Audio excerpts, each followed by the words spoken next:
It's my pleasure to chair and moderate this panel on the funding future of American research universities, a topic that could not be more timely.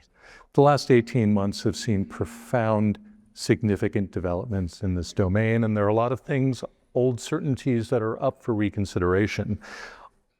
I want to get into those questions, and I want all of you to think of your questions. We're going to make this very participatory and have a vigorous question and answer period at the end of our panel. But first to our panel, which is truly distinguished. We have Keith Yamamoto, Professor of Cellular and Molecular Pharmacology and Vice Chancellor for Science Policy and Strategy at the University of California, San Francisco. Samuel S.H. Wang, Professor of Neuroscience and President of Electoral Innovation Lab. Yasheng Huang, Professor Huang is the Epoch Foundation Professor of Global Economics and Management at MIT. And Min Wu, who's Distinguished University Professor at the University of Maryland, College Park, and Associate Dean of Engineering for Graduate Affairs. I've asked each of them to give about 5 minutes of prepared remarks. We're going to have some conversation, and then over to you for the Q&A. So thank you. Shall we start with you, Keith? Sure. Let me give you some perspective, or my perspective. For over 40 years, I've been a research molecular biologist and university administrator, and at the same time, deeply involved in federal and state science policy and practice activities writ large. Lots of different approaches to those issues. Oh, yeah. From those perspectives, I have two observations relevant to this panel. First, the funding future of the American Research University has never been more threatened and bleak. And second, the current disruption may be opening the greatest opportunity in over 80 years for transformative reform of our science and technology enterprise. So let me be specific about some of the threats, and you heard some in the previous session. Academic institutions and academic research in particular are under attack. Their access to federal funds, how they can expend those funds for what research and educational ends, and who can carry out that research and receive that education. All of that is threatened. In particular, life science, my discipline, including biomedical and health research in our academic medical centers, are being targeted. Curiosity-driven basic research, the research in universities that really forms the basis of tomorrow's therapies and devices, are being sidelined and really displaced by support for technology development. We can discuss that further. International research cooperation and funding and support for international scholars and trainees are at grave risk. All collaboration with China, in particular, is banned by OMB's proposed rule we heard about, by new guidelines for international research of concern, and by policies already in place at the NSF and the DoD. New student visas restrictions will limit total training time to 4 years. And distressing stories continue to emerge describing the detention and deportation of Chinese postdocs, described as national security threats for bringing standard research materials into the US. So given all that, why am I claiming that these draconian disruptions are opening opportunities for transformative reform in the science and technology enterprise, including research, funding of research at American universities? I say that because organizations, groups, individuals are recognizing that we cannot just hunker down and wait out the next 2.5 years, that we must work and plan and act now. Now, I don't know how many of these skunk works I'm referring to already exist or are just beginning to form, but the number is significant. I myself am leading or serving on 3 such groups right now, each of them identifying messages and issues that they consider most important or those that they think that where they can have real traction. So what does action look like? Really, it's a call to action. Action in part is messaging, reminding us all that it has been dramatic advances in science and technology that have improved the quality and duration of our lives and provided national and economic security, and that continued advances driven by a diverse expert workforce must be valued and supported. And secondly, action is going public, advocating for what should be changed and why and how. So in my view, it's not important that these various groups work together or even communicate as they develop their ideas and formulate solutions. It may be better, in fact, to bubble up and sift through many ideas to emerge with the best synthesis. So I'm hoping for a burst of fearless, untethered thinking about ways to transform our enterprise, ironically triggered by the pain that we are now subjected to, that produces a stronger, more equitable, more impactful, more global science and technology enterprise, better integrated across its academic, government, foundation, and business sectors.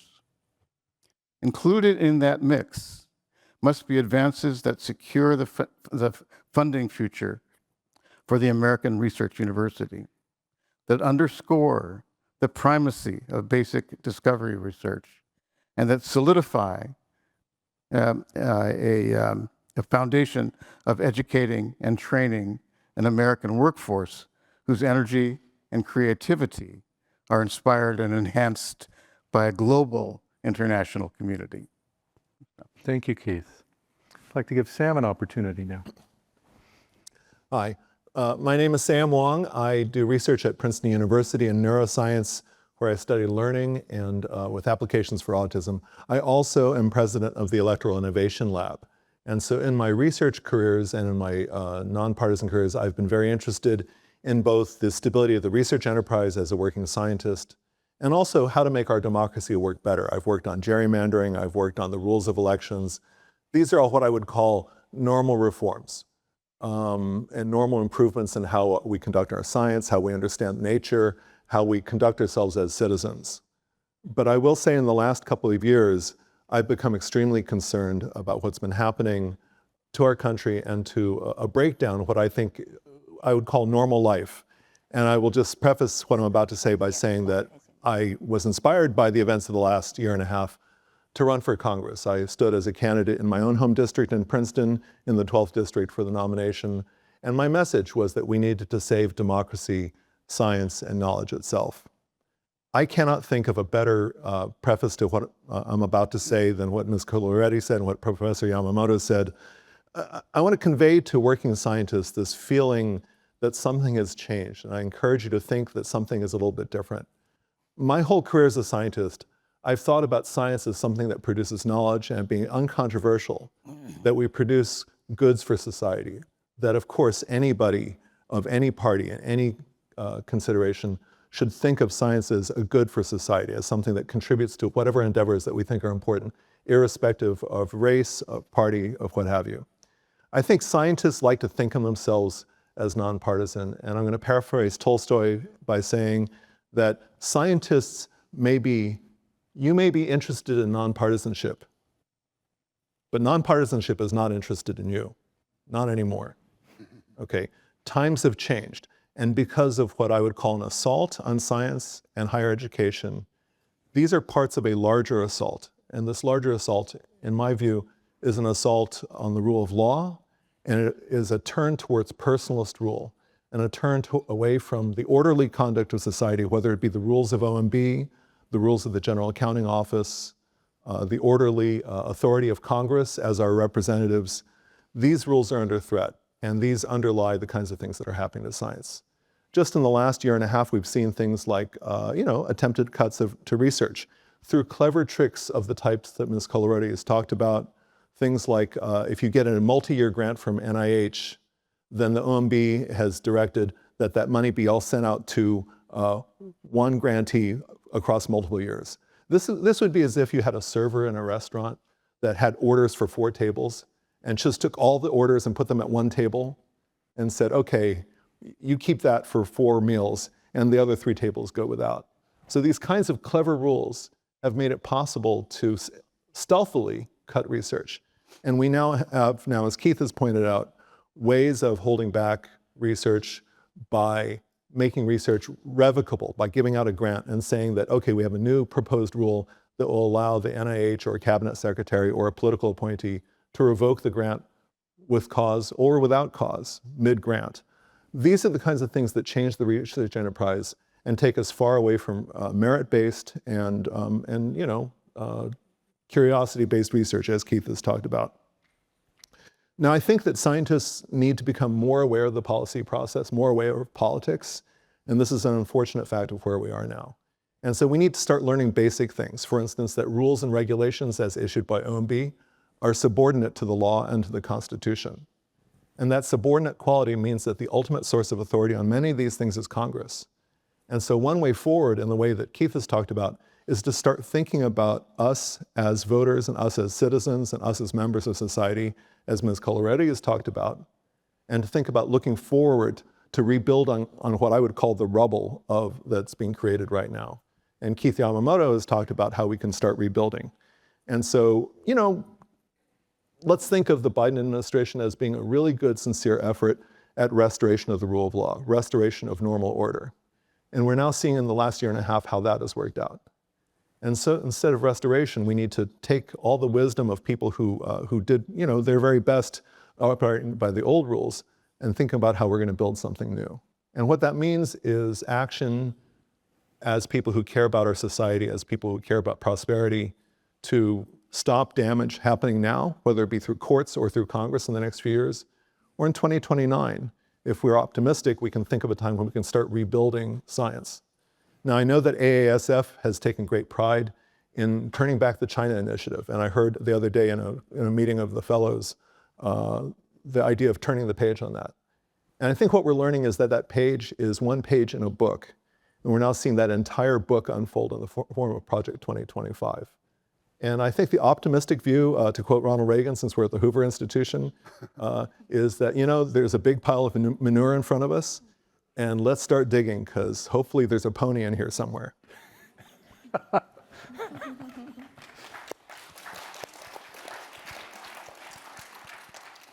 Yasheng. Yeah. So I very much echo and agree with the previous 2 commentators.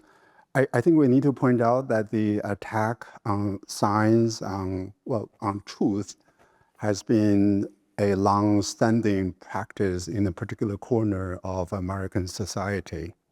What has happened in the last 2 years is scaling that attack and taking that attack directly on academic institutions, on individual scientists, and using the power of the federal government to implement that attack.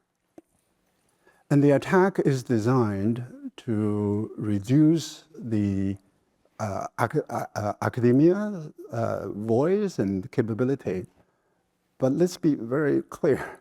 The attack is also designed to institute an ideology that, in my own view, is incredibly counterproductive and reactionary. Right? So there is a ideological agenda to substitute that ideology with search for truth and search for scientific discoveries.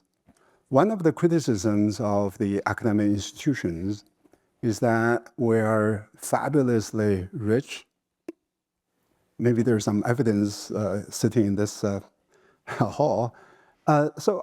So if you look at the endowment of top universities, Harvard, $55 billion, Princeton, Yale, Stanford, MIT, So if you look at the top 10 universities in terms of their endowment size, it comes to about a little bit short of $300 billion. Of that $300 billion, $200 billion is accounted for by the top 5. Right? Okay, so you can argue that universities are rich, but then if you look at the wealth of one individual, Elon Musk, and today he's incredibly poor in the sense that he's worth $698 billion. A few months ago, it was $1.4 trillion. I mean, let's have some perspective on this view that universities are fabulously rich and in a way that we are not deserving of that. Universities have hundreds of years of history, have produced the kind of knowledge that has shaped the welfare of the humanity and has created incredibly capable, innovative people such as Elon Musk and others, right? So let's be clear on that. And on the expenditure side, modern science, modern research enterprise is both capital intensive and labor intensive. There's an economics paper that shows that today, if you replicate the Moore's law today, it will take 20 times the human capital as it did in the 1970s, right? So in terms of both labor, in terms of the capital, the financial requirements of doing science are extraordinary.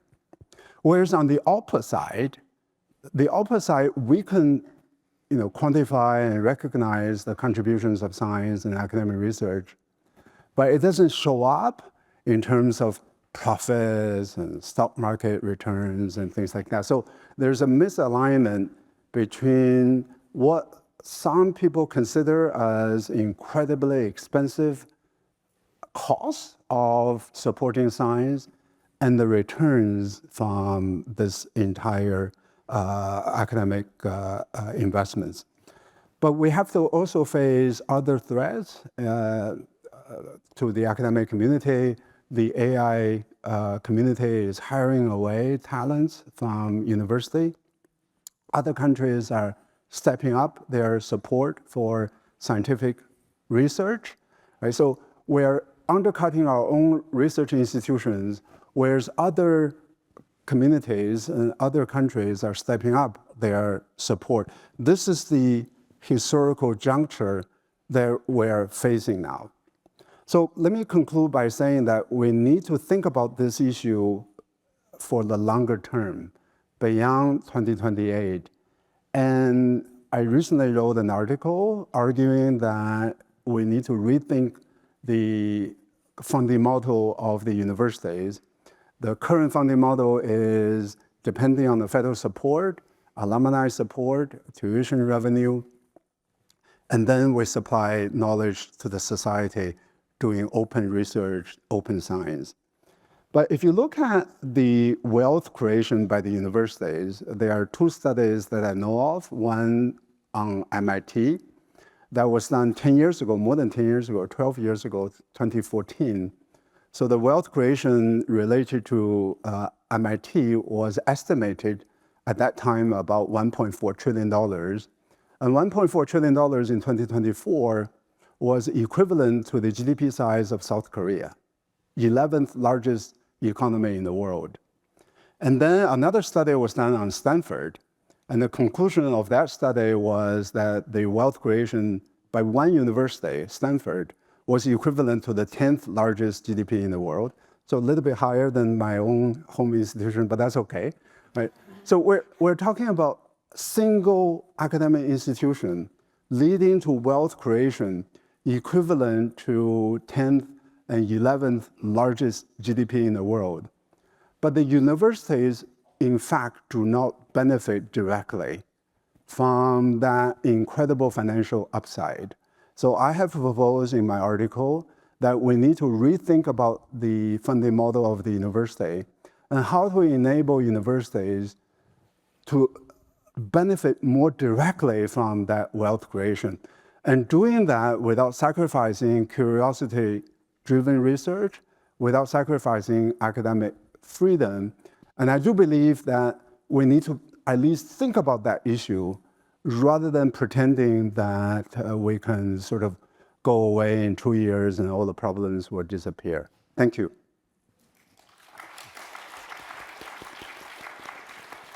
Min. So my name is Min Wu. I'm an engineer on the panel, so I really appreciate welcoming the engineering voices to complement my life science and social science colleagues. And first, we really share a lot of concerns and challenges.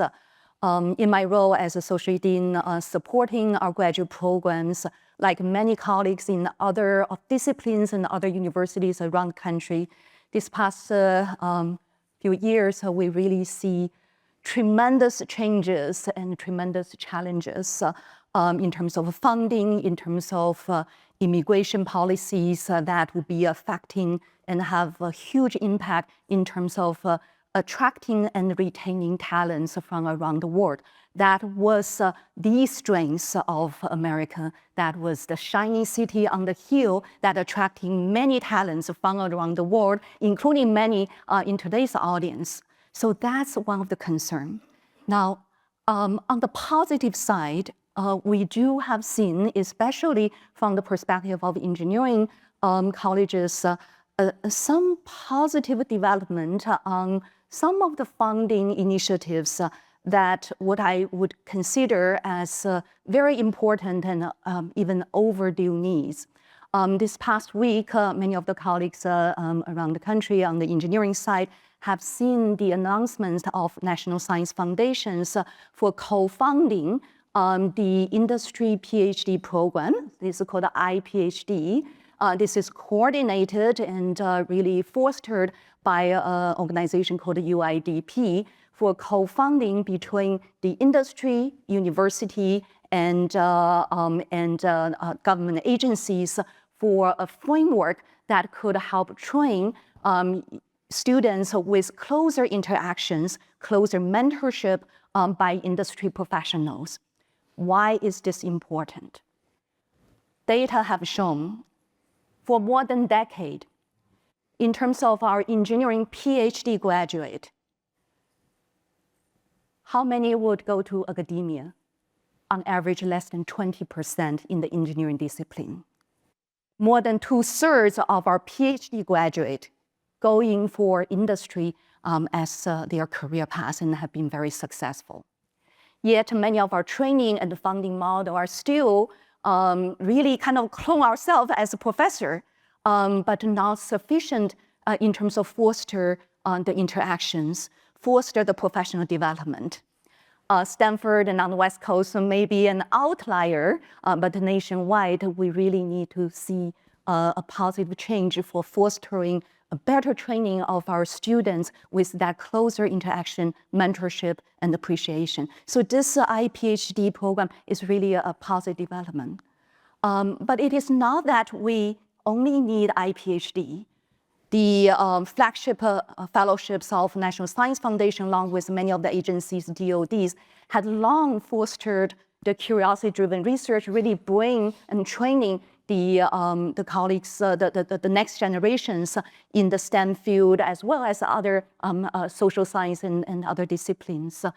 All those are very important. It is not either or, it is really we need both of them, and we need in combination. So in a broader stroke, we talk about mission-driven research versus curiosity-driven research. Again, it is not either or, it is what we know really need both, and we actually need more fundings on both fronts, because many other nations are doing those to really foster and training the next generation of talents. Oftentimes with overall resources limited, it is about what kind of balance we strike and how we achieve that balance. For many of the colleagues may familiar with this machine learning or optimization, I would use that as an analogy that the mission-driven research is like gradient descent. We have a very concrete objective, and each of the steps, when we strive, we are trying toward to optimize that criterion. And that could help us go into the goal very quickly. But there are really strong caveat. What is the caveat? We will not be able to achieve global optimal. We often will be tracked with local optimal. And actually, we need to pursue other starting point, other pathways, and foster that to be able to get out from that local optimal.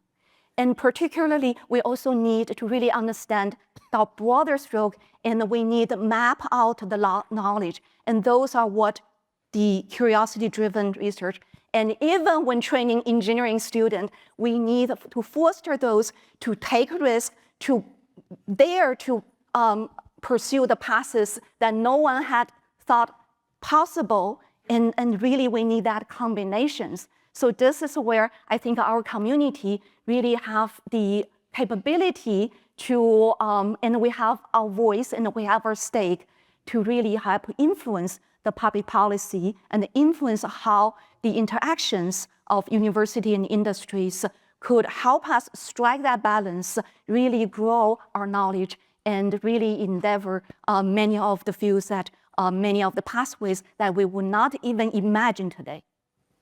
Thank you, Min. These are fabulous opening comments, and I think I want to pull on some of the threads that were raised. But most of all, I want us to return to something that Keith alluded to, which is let's not waste a crisis. You know, the Austrian economist Joseph Schumpeter helped coin a phrase, creative destruction. Creative destruction is what we see here in Silicon Valley all the time. Startups are founded, many of them will fail, some will rise to the top and we'll have the OpenAIs and the Googles and the so forth of tomorrow. And they too may fail. Banks go out of business, regimes go out of business. Even stars are not too big to fail. They will collapse eventually in many instances. And so the question is, let's not do what we have been doing for the last 80 years just because that's the way we've always done it. The world has changed, you either adapt or die. So the question then is, what are the pieces that we should put back together again to ensure that America is more competitive, that your disciplines that you each come from are more competitive, so that we can not only solve the problems we need to solve, but ensure that we create the prosperity, as Yasheng alluded to, that we need in order to create jobs and ecosystems, and remind those who control the funding that universities truly do have a crucial role to play across the board for national security, for economic prosperity, and simply to anchor the next generation of Americans. I want to start with each of you. Like, what is the one thing that you would like a single reform to build on as we go forward and we redefine the new normal? Keith.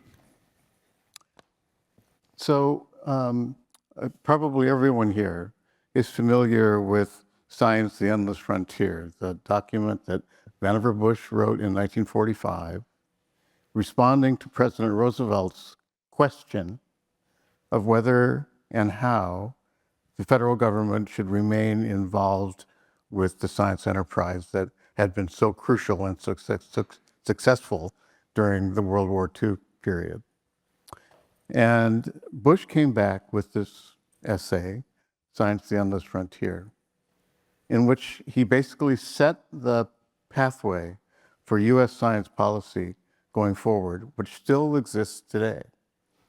And what he said was that, yes, to President Roosevelt's question, yes, the federal government must remain, should remain involved with the science enterprise and with scientists in two ways.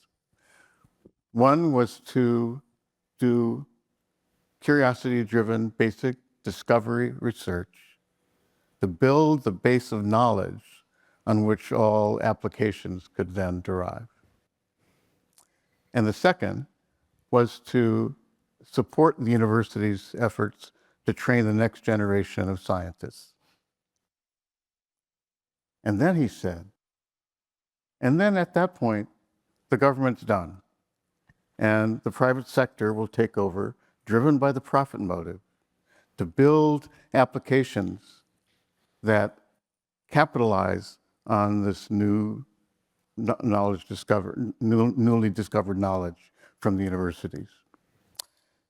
So I've been going around saying that Bush got it half right. That certainly he was right, that maintaining support for academic institutions, both to be able to carry out curiosity-driven research and to train the next generation, was crucial. But he was wrong about the fact that industry would simply just take over, grab those fundamental pieces of information, knowledge, and make things that would benefit people. He's wrong for a lot of different reasons. We can discuss them. But in fact, that doesn't work and hasn't worked. So if I was going to make one change, what I would do is to do what British economist Mariana Mazzucato suggested. She's Italian, but she worked in London. In her fantastic book called Mission Economy. And that was for the federal government in the US, but national governments in general, to become essentially venture capital arms, in which groups of wise people would would locate and identify companies that had bold ideas, but couldn't take the risk in terms of time and capital to be able to execute on them, and to provide funding that would allow those companies to move forward.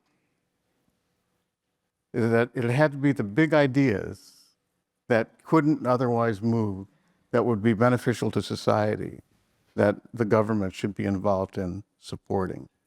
And she argued that if that could happen, right, that in fact that is the role of government, is to spend the money, the tax income, to be able to do things that benefit society as a whole. And companies who couldn't execute on an idea because there wasn't enough market for it, for example, right, would now be able to carry through. Now, it seems like a bold and crazy idea, but it turns out that there is a precedent in the US for something like this. It's called the Energy Policy Act of 2007 that was signed by George W. Bush in 2007, that provides guaranteed loans to companies that are picked out by a wise group of advisors, right, that have a bold idea that they can't execute on without a big bolus of capital. And some of you may know that President Obama got crucified for one company that got such a loan and defaulted, called Cellular. Cellular. What? Cellular. Cylinder. Sounds and what's not known is that other companies were able to get these loans, pay them back with interest, and really do something significant. I've forgotten the name of the company that did the primary research that enabled heat pumps to be developed, but they got a big government loan. Another company you may have heard of called Tesla. Yeah. Got an $830 or $840 million loan, paid it back with interest, and was able to keep a company that was just about to go under to move forward on developing pushing research forward that would allow electric vehicles to be developed. These things can work, and so they can work across, not only in energy, but across all of the issues that we face in society. So maintain the support for basic science, and not just maintain, but increase the way that other governments, China, are doing in a double-digit way year over year. But now add this additional component of providing support, kind of venture capital type bets. That it could be a loan program, it could be a grant program, that would allow ideas coming out of basic science to be capitalized on and made into applications that benefit society. Thank you, Keith. If any of you have something you'd like to add to what Keith said, I don't want to get in the way of that, but I also have questions for each of you.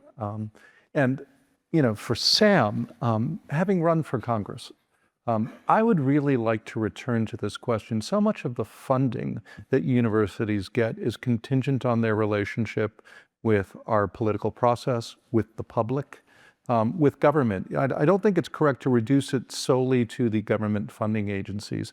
There's a larger point to be made about the standing of universities within society at large. How do we repair the relationship that universities have with broader society so that they are more supportive of the role we play and the funding becomes easier to get, easier to demonstrate the value of, so that they are part of the equation and a supportive part? Terrific question. Let me start by saying that we talk a lot when we're inside universities about the loss of trust in higher education and the loss of standing relative to the rest of society. But I first want to start by pointing out that many institutions have run into the same problem, whether it be medicine or business or organized religion. And it's not really exceptional that higher education is also coming under this kind of suspicion. And there's this general feeling there are these two big forces, I think, that are at work right now. One is the horizontal nature of knowledge, where we all feel enabled to question authority, to get more transparency into institutions that we didn't have 20, 40, or 60 years ago. And so I think, as far as I can tell, that deep force makes it hard to trust any institution, including even an institution that thinks of itself as pursuing admirable goals, such as higher education. The other is that there's a deep feeling that institutions have let us down, where different sectors of society feel left behind, whether it be people in the heartland or people in areas that they think coastal elites look down on them and so on. And so this feeling that these goals that we see as admirable, that scientific knowledge as being good for everyone, might not be good for everyone. And so when people feel left behind with this like Clintonian view of NAFTA, right, as this thing that was supposed to be really good for trade, it's inevitable that some people feel left behind by that. I would start from what Keith Yamamoto said and point out that in order to get anything we want that's rational for our policies, whether it's picking up from Vannevar Bush's vision of the endless frontier or what Yasheng and Min have talked about, that we need a functioning and stable federal government. And for that, we're going to need to think about deep structural reform. Min has made the analogy in machine learning to gradient descent, where things are going to get slightly better and better and better. And that's the old model, I'd say. That was the old model of how we do research and how we manage the scientific enterprise. I would characterize what if we're going to use that analogy, I'm going to say the analogy is simulated annealing, where what has happened is that the current administration has basically created such disruption that we are very far from the optimum. But this gives us an opportunity to get to a better optimum. And so that in machine learning, that's called simulated annealing. So I would say that a thing that we need to do, getting back to your question, is that a stable policy and budgeting process probably requires Congress to reassert its powers under Article 1 and Article 3 of the Constitution, where Article 1 is establishing the laws, establishing spending. Article 3 is having a judiciary that will allow Congress to exert its power.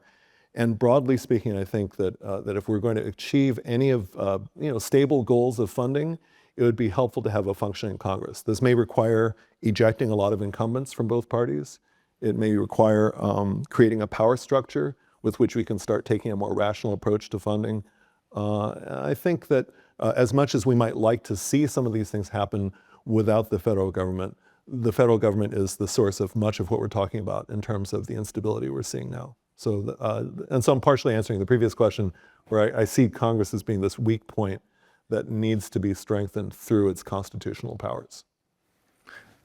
Yasheng, did you have something you wanted to add? Yeah, so maybe along this line, Sure. I think the way that I think about the federal government is really for the universities to take out an insurance policy, right? Which is that, okay, if the federal government turns out to be cooperative and rational and good, that, okay, you incur that cost of insurance. But my assumption is that that probability is not that low. So when you have an uncooperative and less supportive federal government, universities need to have a reserve fund to ensure against that contingency, right? So almost like a contract approach, you think about contingency. And the way to build up against that contingency, definitely I admire Sam to participate in politics, and so maybe we don't need to think about it that way. But the way to build up that contingency defense is for the universities to establish a fund that it can fully control. A lot of people don't understand this. They think, oh, Harvard, $55 billion, Stanford, 44, and MIT, 30 something, right? But actually, in economic terms, there's a distinction between control right and revenue right. The revenue right of the endowment, university endowment, is 100% university. So if you make 5% returns, that 5% returns belong to the university. But not the control right. Right? A lot of these funds are restricted. You can only do this for this. You cannot use that money for that. So the control right, in fact, belongs to the donor in some significant capacity. Right? So no matter how large the endowment is, the control by the universities is not as large as the size of that endowment implies.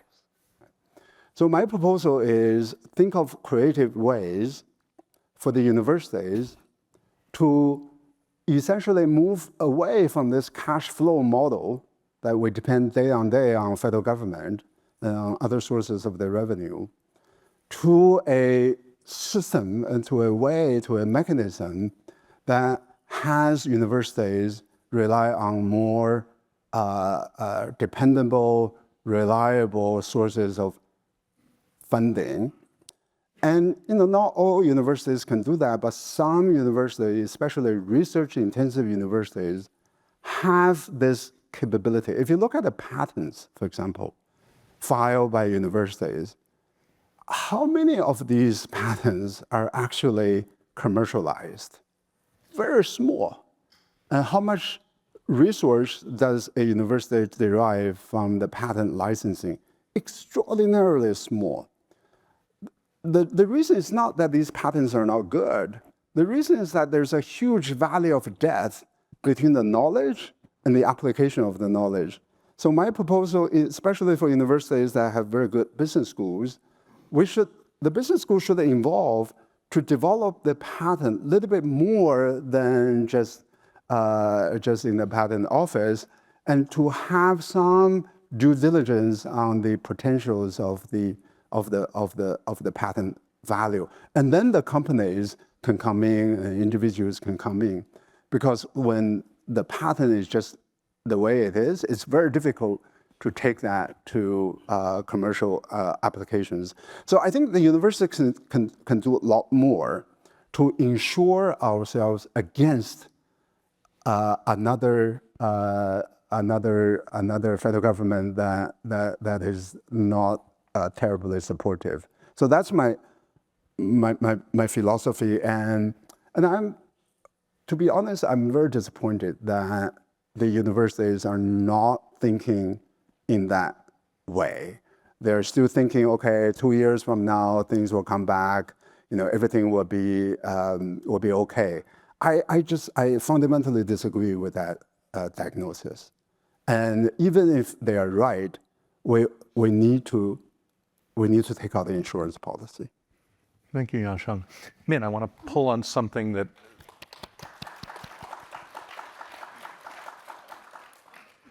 maybe connects to this. You mentioned the IPHDs, right? Mm-hmm. And particularly in engineering, but also in other fields, the relationships between industry and academia could be more than they are. Mm-hmm. And certainly the number of academic positions is not growing. And so to the extent that we train the next generation, we're training them mostly for industry jobs, hopefully.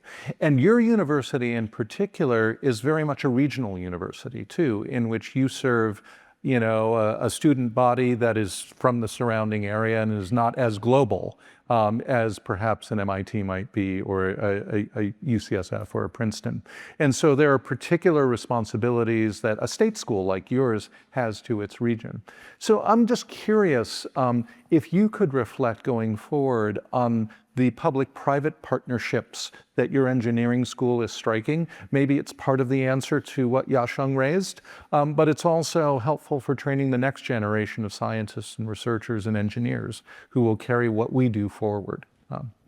Yeah, so first, University of Maryland is an international. Of course, I didn't. And have a really significant international student body, especially on the graduate student side. So for that, if I pause on your direct question, I think in terms of the policy that I would want to change for the current administration's path is actually not to change the decades of successful policies supporting and attracting international students. And there may be some of the loopholes that need to be fixed, but by and large, those are the policies that really have attracted successfully for decades talents from almost every corner of the world. And this, any particular technologies we could label with a dollar amount, that's still kind of finite. The infinite advantage that the US have for its superiority, for its prosperity, is it serves as a magnet to attract talents from every corner of the world and at every period of time. And that, if that changed, it will be really a substantial blow to the US system. And that is the part that I really find the policy should not change, and the administration really need to rethink how to retain and attract talents. In terms of the private and government partnership, for the state of Maryland, there are such fostering from the state fundings, also encouraging the interactions between the university and the industry that have an office, have a presence in Maryland. There is, for example, MIPS Fund that really supporting the academic and the company teams to work together to help solve tough R&D problems that would help the industry. I think it's not that we are lacking of those programs. It's really we need more resources to really grow those programs. And for many of those fundings, it may be shorter term, and shorter term compared with the PhD students' need for completing their study. And I think the iPhD is indeed, from the federal government side, has an encouraging growth, but there's also a caveat, especially with the current co-funding partner from the government side is the National Science Foundations. This is limited to US students who are citizen or permanent residents. Mm-hmm. I would like to see this also include the international student piece, and to make this as an attractive and sustainable mechanism to foster both domestic and international students pursuing graduate study, pursuing PhD study, to help us really grow the knowledge and have closer interactions with industry. This is not just limited to engineering. The STEM field, including some of the social science, are also being the eligible areas for the current iPhD vision. I'm glad you raised the social sciences. As someone from the social sciences and humanities side of the university, funding crises are nothing new for us. And so I'd like to invite our audience members, really, if you have questions, to come to the microphones and line up. We've got a fabulous panel here, and so please hop to the opportunity. And if you could identify yourself, and if you're directing the question to anyone in particular. Thank you very much. Wonderful panel. I'm Paul Wang at School of Medicine. Professor Yamamoto, wonderful comments. For example, QB3 and Catalyst have been enormously successful accelerators at UCSF. In addition to your proposal for a federally funded venture capital-like system, what do you think the role of a partially federally funded university-based accelerator program? Do you think that most universities like UCSF or other academic institutions would be equally successful as UCSF in investing in that way? So a co-investment between the university and federal government to propose new accelerators within universities. Yeah, I think that's an interesting idea. I think this kind of very successful growth of Catalyst incubator programs has been terrific, and it really begins to build a bridge that between the fundamental discovery and application that is needed. I just think that the resources to be able to carry this out at scale in the country really require the federal government to be directly involved in supporting, putting the funding behind it, but being able to then capitalize that funding by putting funding into incubators of that sort would be terrific. And I just have to say that if I could just comment a bit on the IPHD program, because I have concerns about it. I'm not convinced that building industry experience into the curriculum of graduate training is the right thing to do. I'm not concerned that only a small minority of graduate students will end up on university faculties. I think academia has made a mistake, certainly at least in my field, by implying that if you get a PhD and then go do a postdoc, you'll end up as a university professor. That's not true. I would argue that's never been true, but it's definitely not true now. The 20% number is probably at the upper end of the success in that domain, but it's okay. I don't think that graduate training in science and technology should have a goal of establishing academic professors. The need is just not there. But what it should have is a goal of educating their trainees to be able to think creatively about problems, identify important problems, and think creatively about their solutions. And I don't think that working in industry is a productive part of that. The complaints that we hear from industry that our graduate training is not preparing scientists to be able to go off and be successful in industry aren't validated by history. All of the industry leaders that are complaining about that came through graduate programs Oh, thank you, that Keith. didn't have any of that. I'd like to take this question, please. Okay. Trigger warning. This may be an uncomfortable question. So my son and I are suing 4 universities for discriminating against Asian Americans in the admissions. And the short story is that he was rejected by 16 universities for undergrad admission. And a few months later, shortly after he turned 18, Google hired him for a PhD level position full-time.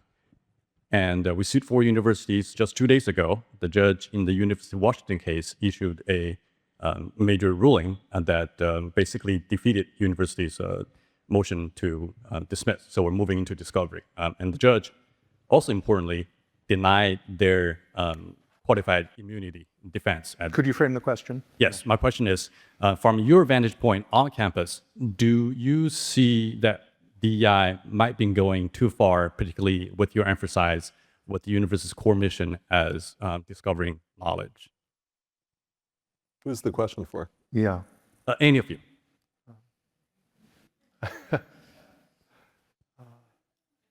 As opposed, the core mission to discover knowledge as opposed to... Opposed to DEI. So the difficulty right now. Social mission Okay. in DEI. Okay. So the difficulty right now is that post-war, our nation has made a choice to make universities the repository of building up the scientific excellence of the nation. And by by using university campuses and medical centers, in addition as the repositories of advancement, we've created a situation where educational mission and research mission have become unified. It would be very hard to back that out and separate those out at this point. To the extent that we are going to pursue things like industrial, this idea of public-private partnerships, we're going to have to build on that. Now, to your question about affirmative action policies and so on, I mean, Look, okay, I'm going to get away from the question that you asked a little bit, which is that we are currently in a situation where the stability of higher education and the stability of the research enterprise is under direct attack. And locally, there may be things that we may individually wish to pursue to attain equity and what we perceive as fair treatment. But right now, I think that we are in a situation where we're being encouraged to engage in friendly fire upon one another. And so I think that there is a local positive virtue to attaining equity for one's own group, but there is this broader question of higher education being under attack. And I have a lot of concerns right now about ways that courts and ways that any group that I or you might be a member of are being used to exercise this goal. I'm just telling you my opinion, exercise this goal of attacking higher education. I think we need to think very carefully about the kinds of local justice that we may wish to pursue and how it interacts with this broader attack. Very good.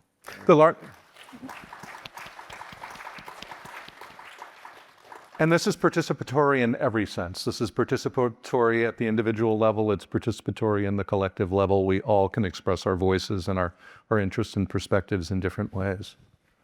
Hello, thank you guys for the talk. My name is Quentin Noakes from Morehouse College. You guys spoke about the ability to transform the scientific enterprise. I believe that we might be able to redefine what a scientist is by making them more socially conscious, politically aware, and emotionally intelligent. What programs would you establish to promote political awareness and those traits in the current scientists and as well as the upcoming scientists? Is there anyone in particular you'd direct that to? It's open to everybody. Someone who hasn't spoken yet then. I think first, Asian American Scholar Forum for organizing the symposiums with really the 3-day programs with different focuses is a way to engage our broader public to really both see the scientific breakthrough, how this impact our life, and also really engage and encourage more to participate, to be inspired, and also to volunteer in AASF. I mean, we really need more manpower to do many of the good things, as well as in other of the organization and effort that you, each individual of us will find a connection, will resonate with. I think it's really the power is not just in Washington, D.C. It is in each and every one of our hand that we have our part to do. And as a mother of 2 young kids, I often think of this not just for myself, or not just what pathways I could do for myself, but really for them. We are here, we are doing the things really for our next generations and their peers and their children to have a better life and have a fairer society, have a more engaging communities to participate in. Thank you. I'm watching the clock. We only have a couple minutes left, so I'm going to take 2 questions and bundle them. Please, you. Last year, many of us were panicking when we saw the White House budget slashing NSF funding by half. Yet, a few months later, it was fortunate that Congress just passed a budget that was flat, so they didn't cut it. I was wondering, is there any lesson that we can learn from that experience that we can leverage from a pragmatic point of view, not just taking an ideological point of view, to see what can we do to leverage that for the future so that we can at least maintain that or maybe even get more progress? Excellent. With the attack of science from the executive branch and funding being based on federal support, do you think that research itself will be more politicized? And how will this affect the scientific process in general? Ooh, big ones. Would you like to direct that to anyone in particular? Anyone is okay. Yasheng, I want to give you an opportunity to address. Yeah, so I worried about a mentality which says restorations to normalcy is a victory. The simple fact is, even before the attack on academia, using budget and grant allocation mechanism, the US was already underspending on research and development, both historically against, in the 1950s, after the Sputnik, US stepped up federal spending on science and scientific research massively across the board, including social sciences, right?